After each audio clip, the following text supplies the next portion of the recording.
Now for the symbolic interactionists. So the development of the self is basically the end product of socialization as you are getting society into you, into your perception of who you are, and you are able to live inside of that society and speak with people and interact and have jobs and all of that kind of good stuff.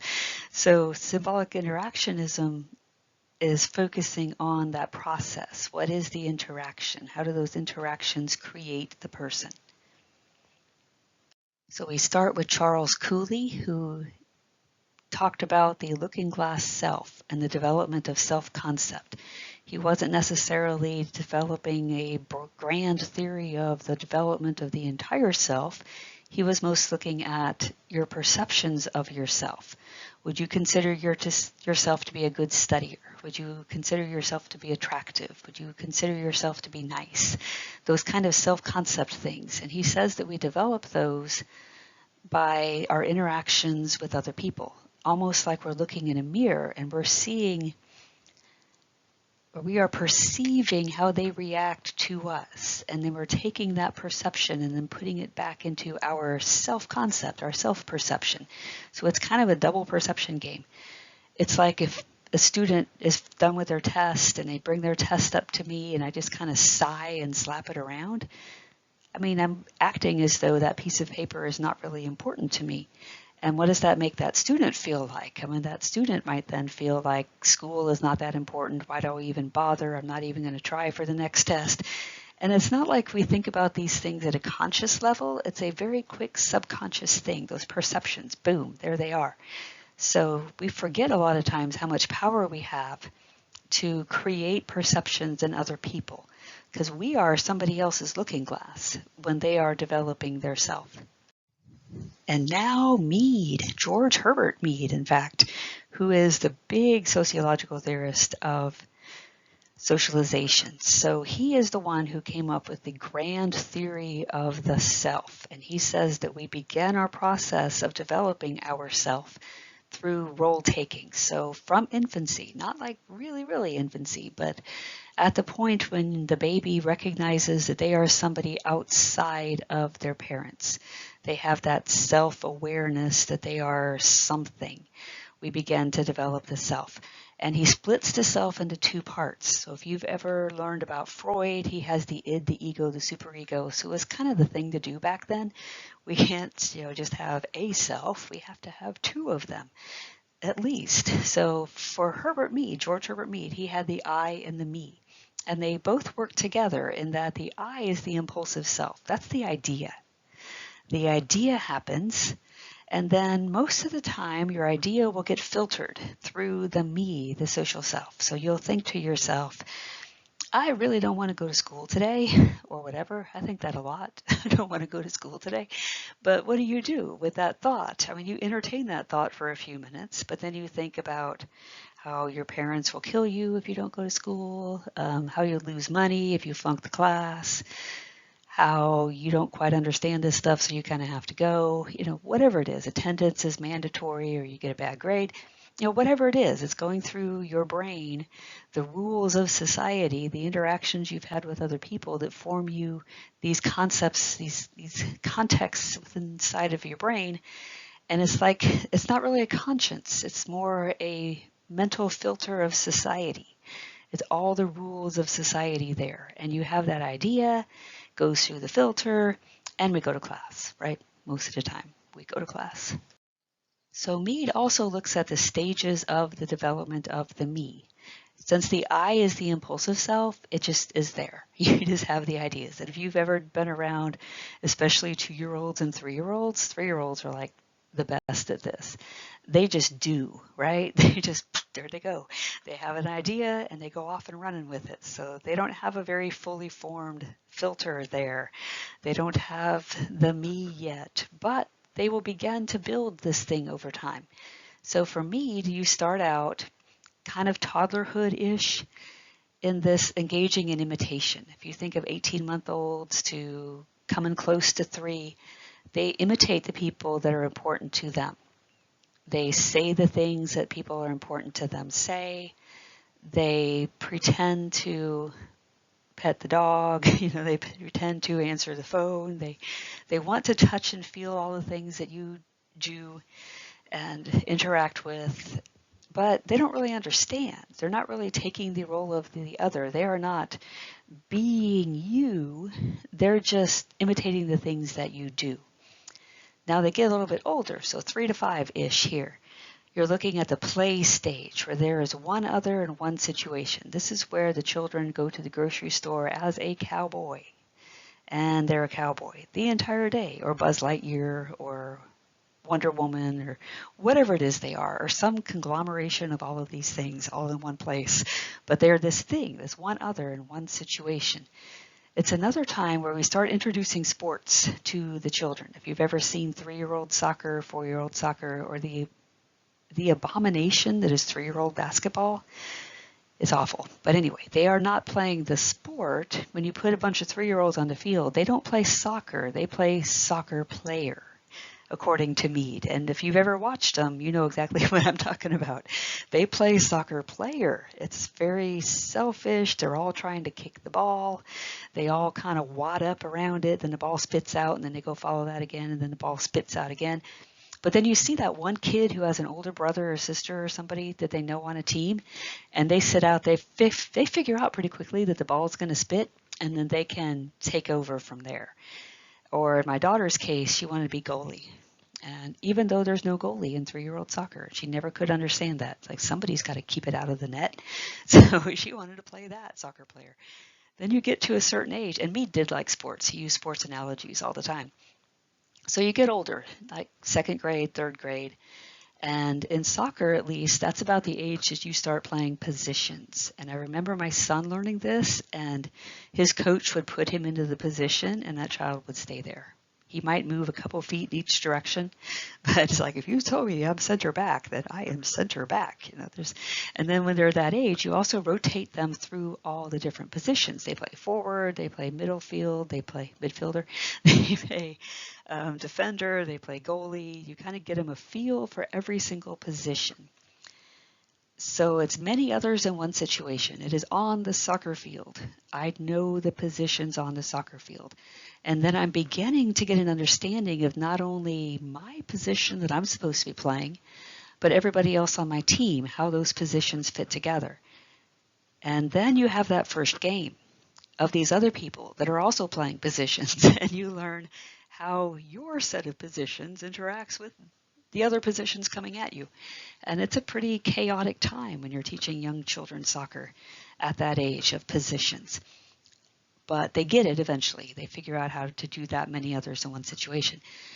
But when you're older, when you're a teen, early adult, into the adult, you learn that really life is a game, that every time you enter a situation, there's enough similarities that you can play that game. If you're playing soccer and you know the rules well enough, you could probably transfer to another team. And it might take you a little bit of time, but the basics are the same. Ball, shin guards, the basics, whether you're offense or defense.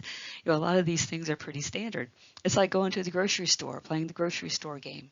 Most grocery stores are pretty similar, and if they're not, you figure it out pretty quickly. You can play the grocery store game.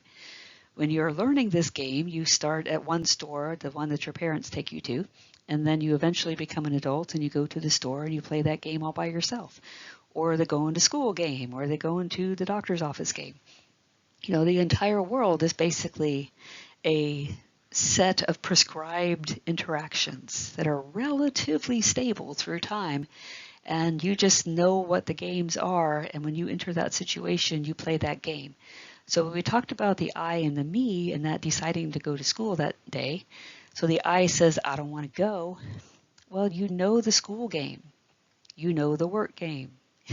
You know the family game. And you understand how all of these things are going to react to you not going to school that day if you're not playing that game. And then you realize, okay, fine, I guess I'll play that game, because the consequences are going to be higher than, or too high. You don't want to pay those consequences. So you go ahead and say, fine, I will play that game. But that's really all you're doing, is going from game to game to game to game throughout your day. Or not so much, since we've all been at home for a year. The last of our symbolic interactionists is Irving Goffman, who looked at socialization across the life course, and total institutions, which is the next slide. So he looks at that process of losing and gaining and losing and gaining, because that's kind of what socialization as an adult is.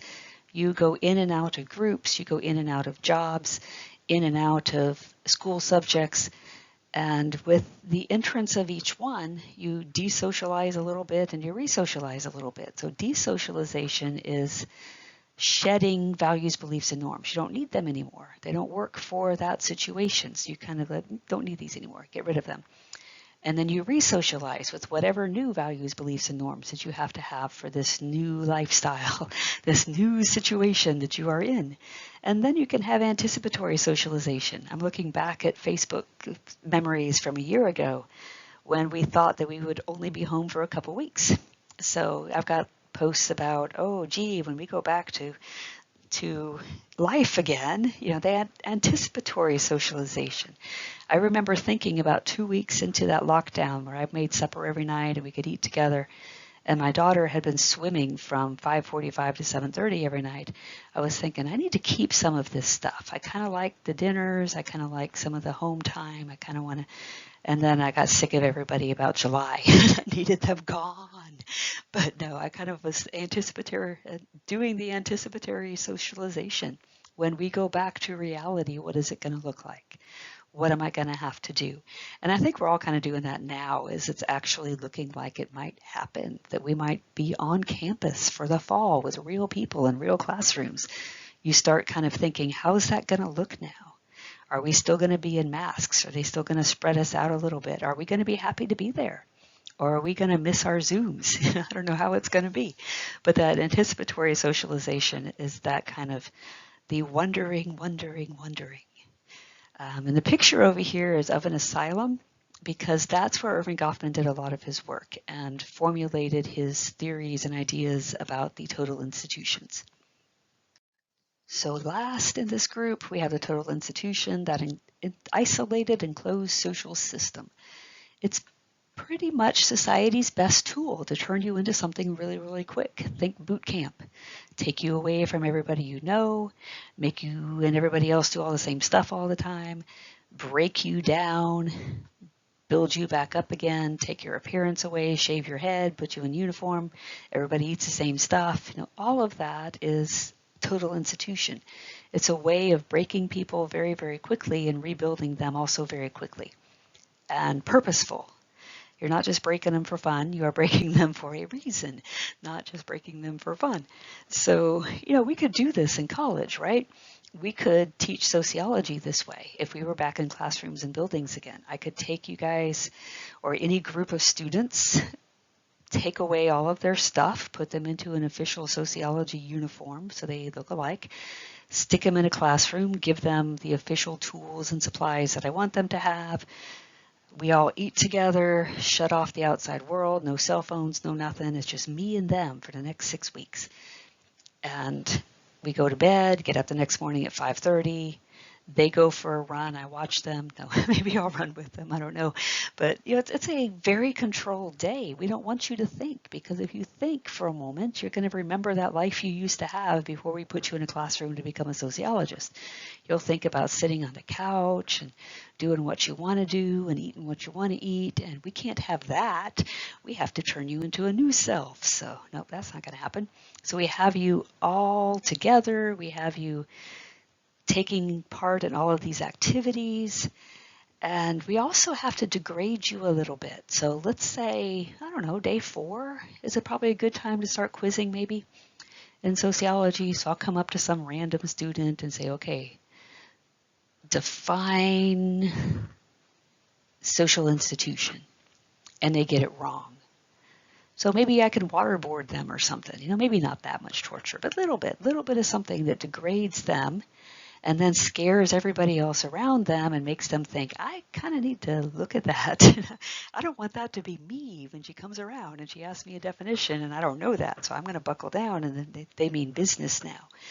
So you have to have that little bit of degradation at least, or you're not going to be able to break somebody and rebuild. Now, One of the consequences of this sometimes is that we break them and we can't rebuild them. That can be an issue. If you've ever seen the Stanford prison experiment, they broke some people, and I don't know how well they did rebuilding them back up again.